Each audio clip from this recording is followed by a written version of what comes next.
السلام علیکم، میرا نام ہے ذیشان عثمانی۔ آج کی یہ ویڈیو تھوڑی سی مشکل ہے، دیکھیں اگر ہم لوگ اس کو انشاءاللہ تعالی سمجھ سکیں۔ بسم اللہ الرحمن الرحیم۔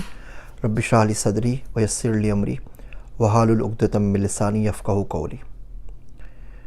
میرا ایک دوست ہے عبداللہ، وہ کہتا ہے جب قدرت کسی سے انتقام لینا چاہے، جب کسی کو چھوڑ دے، جب اسے کسی کی پرواہ نہ ہو، جب کسی سے ناراض ہو جائے، تو سب سے پہلا کام جو کرتی ہے وہ یہ کرتی ہے کہ اس بندے کو بے حس بنا دیتی ہے، اس سے لوگوں کے بارے میں درد، جذبات اور حس چھین لیتی ہے۔ میرے ایک دوست ہیں طارق بلوچ صحرائی صاحب، انہوں نے زبردست کتاب لکھی ہے سوال کی موت۔ اس میں لکھا ہے کہ خدا جب کسی کو عاجز کرنا چاہے تو اس سے عاجزی چھین لیتے ہیں، پھر بندہ کسی کام کا نہیں رہتا۔ ہمارے معاشرے میں آپ دیکھیں، اسپیشلی ساؤتھ ایشیا کے اندر، پاکستان، انڈیا، بنگلہ دیش، ایون افغانستان کے اندر، تو جو بے حسی کا مرض ہے یہ بے انتہا اور بہت زیادہ آگے بڑھ گیا ہے۔ آپ اپنے آپ سے روز پوچھا کریں کہ یار میں بے حس تو نہیں ہو گیا ہوں، کہیں ایسا تو نہیں ہے کہ دنیا میں کیا کچھ ہو رہا ہے اور مجھے اس کی خبر ہی نہیں ہے، اور بس میں اپنی زندگی میں مگن چلا جا رہا ہوں، نہ اپنے سے چھوٹوں کا خیال ہے، نہ اپنے سے بڑوں کا خیال ہے، اور میں بہت زیادہ بے حس ہو گیا ہوں۔ دیکھیے آپ کو چند مثالیں دیتا ہوں۔ ابھی سیلاب کے اندر، پاکستان میں سیلاب آیا ہے،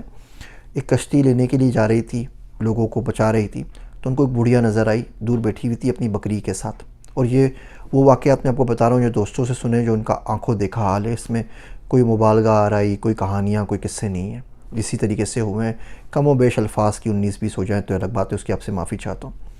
تو ان کو ایک بڑھیا نظر آئی بکری کے ساتھ، تو جب کشتی بڑھیا کو بچانے کے لیے گئی تو بکری ظاہر باتیں ڈر گئی، اس نے کبھی بوٹ دیکھی نہیں تھی،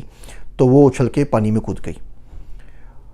اور بڑھیا جمپ مارنے لگی۔ لوگوں نے بولا رکو ماں رکو، ہم آ رہے ہیں کشتی لے کے، کہہ رہی میرا اس کے علاوہ کوئی آسرا نہیں ہے، کوئی اس کے علاوہ سرمایہ میرے پاس نہیں ہے۔ اور بکری کو بچانے کے لیے جو بڑھیا تھی اس نے بھی پانی میں چھلانگ لگا دی۔ 2-3 گھنٹے تک بوٹ والے دونوں کو ڈھونڈتے رہے،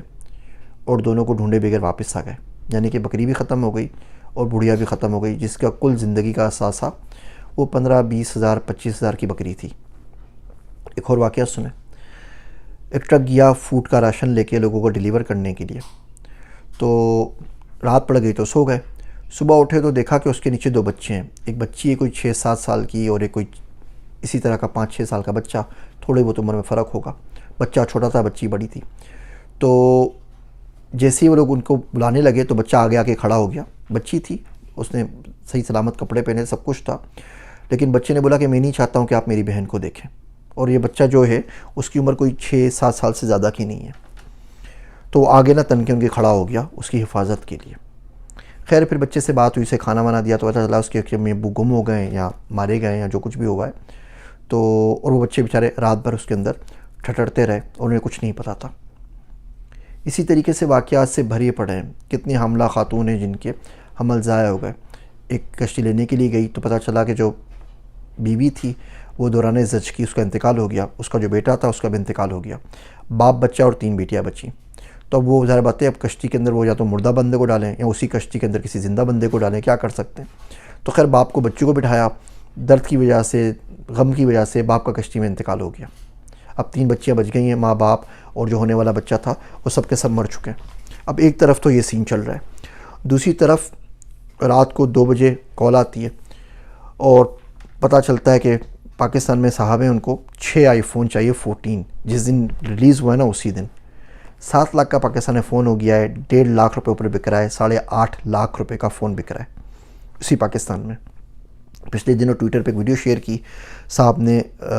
بچے کی اپنی پہلی سالگرہ بنائی، بیٹی کی پہلی سالگرہ بنائی، اور اس سالگرہ کے اوپر تقریباً کوئی 32 کروڑ کا خرچہ آیا اسی پاکستان کے اندر۔ تو اللہ نے آپ کو رزق دیا ہے، اللہ نے آپ کو عقل دی ہے، اللہ نے آپ کو صحت دی ہے، اور آپ پہ یہ مشکل نہیں آئی، غریب لوگوں کے اوپر آ گئی ہے، تو خدا کے واسطے ان کا تھوڑا سا خیال کیجئے۔ آپ کو ان کی ہیلپ نہیں کرنی نہ کریں، آپ کا دل نہیں مانتا نہ کریں، آپ کو اپنی زندگی میں گزارنی ہے جیسے گزارتے رہیے، اس کی کم سے کم نمائش نہ کریں۔ آپ خود سوچیں نا، جس بندے کی بیٹیاں مر گئیں، جس کی ماں مر گئی، جس کا باپ مر گیا، جو خیمے کے اندر 3 دن سے رہ رہا ہے، اس کو کھانے کے لیے پراپر خوراک نہیں مل رہی، وہ جب یہ آپ کی ویڈیوز یا آپ کی کھانے پینے کی تصویریں جو لگانے کا شوق چڑھا ہوا ہے ہمارے معاشرے کے اندر، کہ جس دن 5 اسٹار ہوٹل میں چلے گئے،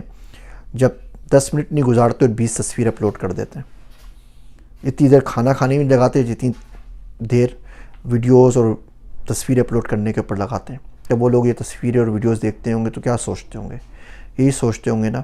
کہ یا تو آپ سب بے حس ہو گئے، یا خدا سے شکایت کریں گے، اس کی ناشکری کریں گے، یا ان میں غصہ آئے گا کہ ہم سب کو جا کے مار دیں، یا اپنے نصیب پہ بیچارے رو کے مایوس ہو جائیں گے کہ ہماری حالات تو کبھی اس قابل نہیں ہو سکتے کہ ہم اسی جگہ پہ جا سکیں۔ بے حسی کا جو مرض ہے یہ ہمارے معاشرے میں بہت زیادہ پھیل گیا ہے، اور سیلاب تو بھی ریسنٹ مثال ہے۔ اس کے علاوہ آپ دیکھ لیجئے بچے کیا کھا رہے ہیں، ہمارے جو نوکر ہوتے ہیں ان کے پاس کیا ہوتا ہے، گھر میں ماسیوں کی، نوکروں کی کیا حالت ہے، آپ اپنی حالت دیکھ لیجئے کیا ہوتی ہے، آس پاس پڑوس میں کیا ہوتا ہے، سرکاری اسکول میں بچوں کی کیا حالت ہوتی ہے، ہمارے بچوں کی کیا حالت ہوتی ہے۔ آپ خود سوچئے نا کہ اگر آپ کے بچے اس میں سے ہوتے جن کا باپ مر جائے، آپ بھی تو مر سکتے ہیں کسی بھی دن، تو پھر بچوں کا کیا ہوگا؟ آپ کی کل اثاثہ وہ ایک بکری ہوتی 15-20 ہزار کی، آپ کے بچوں کو خدا نہ خواستہ وہ دن دیکھنا پڑے کہ 5-6 سال کا بھائی 6-7 سال کی بہن کی حفاظت کر رہا ہو، تو آپ کے اوپر کیا گزرے گی؟ تھوڑی دیر کے لیے رک جائیے، اللہ سے معافی مانگیے۔ اگر آپ کو لگتا ہے کہ آپ بے حس ہو چکے اور کسی کی زندگی میں کیا ہو رہا ہے کیا نہیں ہو رہا اس سے آپ کو فرق نہیں پڑتا، اگر آپ کو لگتا ہے کہ باقی تمام لوگ آپ کی ذمہ داری نہیں ہے اور خدا کو ان کو کھلانا ہوتا تو وہ خود ہی کھلا دیتا، آپ اسے نہ کہتا، اگر آپ کو لگتا ہے کہ آپ نے جو کچھ بھی کمایا ہے وہ آپ کی اپنی محنت ہے، آپ کی اپنی کمائی اور آپ سیلف میڈ بنے ہوئے ہیں اور اس میں قدرت کا، خدا کا، کسی کا کوئی سروکار نہیں ہے، تو یقین جانیے آپ بے حس ہو چکے ہیں۔ میرا ایک دوست ہے عبداللہ، وہ کہتا ہے کہ جو بھی بندہ سیلف میڈ کا راہ الافتہ ہوا ملے نا، سب سے پہلے چیک کرنا چاہیے کہ بے حس ہوا یا نہیں ہوا۔ اگر بے حس ہو گیا ہے پھر ایسے بندے سے دوستی کرنی نہیں چاہیے، کیونکہ وہ کوئی صحیح ٹریک کے اوپر چل نہیں رہا۔ امید کرتا ہوں